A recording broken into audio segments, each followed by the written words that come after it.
What I love about Kaikohe is the people. We have a lot of mana in Kaikohe. Our people, our ancestors were warriors. For me, I've always been fighting.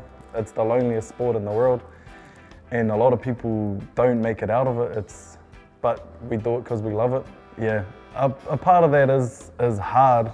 A lot of boxers go through these little depression eras and that because you're away from your family a lot. You're pretty much just in your own head a lot of the time, and you kind of strive to be the best and all that. And it's consistency, and like you said, it's hard to be a boxer. It's like, I'm gonna quote Mike Tyson on that, it's the loneliest sport in the world, and a lot of people don't make it out of it. But we do it because we love it. I try to involve my family as much as possible. Both my brothers are my trainers. My other oldest brother is my manager. My sisters do all my media.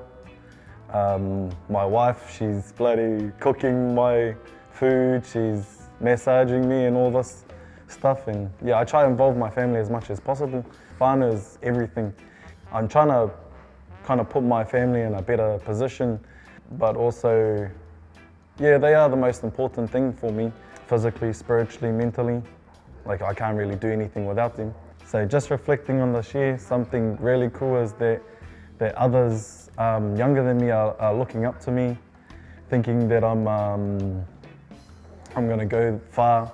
I'll tell you about this time, a young boy come up to me and he goes, "Oh, you're Remus, hey, I've been watching your fights, you're doing really good." And I just really gave me this sense of pride and knowing that someone younger is like looking up to me.